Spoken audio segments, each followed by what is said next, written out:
In a world of noise, she whispers secrets only the heart can hear. Lelia of the Valley, the new album from the Schaefer Media Project, featuring the vocals of Lelia Kiesel. In halls where torchlights clouded burn, the banquet splendor held its stir. Where the music lingers like smoke in a midnight lounge.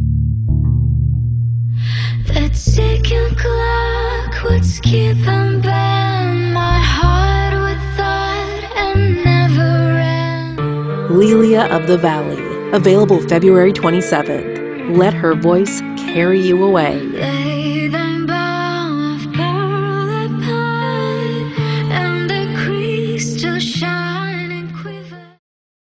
The Crucible by Arthur Miller.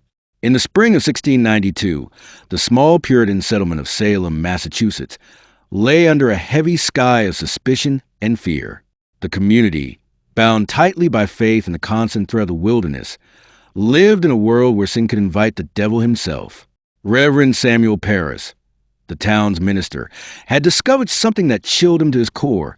His 10-year-old daughter Betty and his 17-year-old niece Abigail Williams, along with other girls of the village, had been dancing in the forest the night before, accompanied by his Barbadian slave Tituba. Betty had collapsed into a strange, unresponsive state. Her eyes open but seeing nothing, her body rigid as if gripped by an unseen force.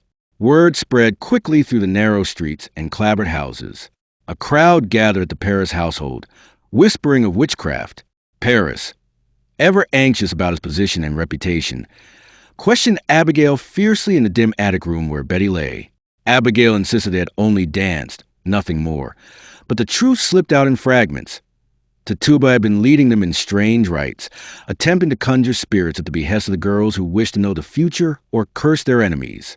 When pressed further, Abigail admitted to drinking blood in a charm, though she claimed it was to seek vengeance on a woman who had wronged her. The Putnams arrived. Thomas Putnam, a bitter landowner nursing old grievances, and his wife Anne, who had lost 7 children in infancy and now saw supernatural malice in every misfortune. Their daughter Ruth lay ill in the same mysterious way as Betty. They urged Parris to cry out witchcraft openly, fearing the devil had taken root in Salem. Reverend John Hale, a learned minister from nearby Beverly, arrived with books on the detection of witchcraft. Hale examined Betty, questioned the girls, and soon confronted Tituba. Under pressure and terror, Tituba confessed to signing the devil's book, naming others she had seen with him. Abigail seized a moment, crying out that she too had been tormented by the devil, naming Tituba's supposed confederates. The other girls followed, their voices rising in a chorus of accusations. Soon names poured forth: Sarah Good, the beggar woman; Sarah Osborne, the sickly outcast, and a room erupted in chaos as the afflicted girls writhed and screamed, pointing fingers at invisible tormentors. A week passed, and the accusations multiplied. In the farmhouse of John Proctor, a strong-willed farmer who scorned hypocrisy, tension simmered. John had once been close to Abigail, who had served in his household. Their affair had ended months earlier when his wife Elizabeth discovered it and dismissed the girl. Elizabeth now lived in quiet suspicion, her home shadowed by John's guilt and her own unforgiving heart.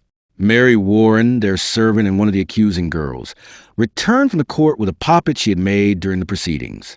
The Proctors argued, John urging Mary to confess the girls' lies, Elizabeth fearing the growing hysteria. Giles Corey, an elderly farmer quick with lawsuits, visited the Proctors, reporting that his wife Martha had been accused after a dispute over books. Rebecca Nurse, a revered elderly woman known for her piety, had also been named. The town seemed to devour itself. The court, now under the authority of Deputy Governor Danforth and Judge Athern, convened in the meeting house. The proceedings had become a spectacle. The girls, led by Abigail, entered into fits at the mention of certain names, claiming spectral evidence, visions of spirits sent by the accused to torment them. John Proctor brought Mary Warren to testify that the girls had fabricated everything, that the poppet found in his home had been planted by Mary herself. But when Abigail turned the court against Mary, crying out that a yellow bird perched on the rafters was Mary's spirit attacking her. Mary crumbled in terror. She recanted and accused John Proctor of being in league with the devil. Proctor, enraged, denounced Abigail as a whore and confessed his adultery before the court, hoping to discredit her. Elizabeth was summoned to confirm or deny the affair. In a heartbreaking moment, she lied to protect her husband's name, saying he had not known Abigail carnally. The court took this as proof of Proctor's deceit. He was arrested. The prison filled with the innocent: Rebecca Nurse, Martha Corey, Elizabeth Proctor. John, chained and beaten, wrestled with his conscience. Hale, disillusioned by the court's refusal to see reason, pleaded with the prisoners to confess falsely to save their lives, believing the truth would emerge later. But many refused, clinging to their integrity. In the final days before the hangings, Elizabeth was spared execution because she was pregnant. John faced the gallows.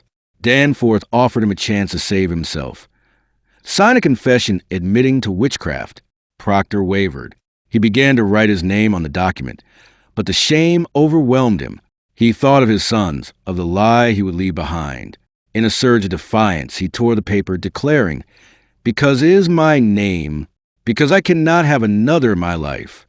He refused to let the court use his false confession to justify the executions of others. As the drumbeat called the condemned to the gallows, Proctor walked with Rebecca Nurse and others toward death. Hale begged Elizabeth to persuade her husband to lie, but she answered quietly that he had found his goodness at last. The play closes on Proctor's resolve, the weight of the noose approaching, as the town's hysteria claimed its toll. Through it all ran the threads of human frailty: lust, vengeance, fear of authority, land disputes, and the terror of the unknown. Abigail vanished soon after, stealing money from her uncle and fleeing Salem. The girl's accusations had unraveled lives, but the crucible of suffering forged a few moments of unyielding truth amid the madness. Salem's tragedy lay not only in the deaths, but in how ordinary failings, when fed by collective fear, could ignite a fire that consumed the innocent and the guilty alike.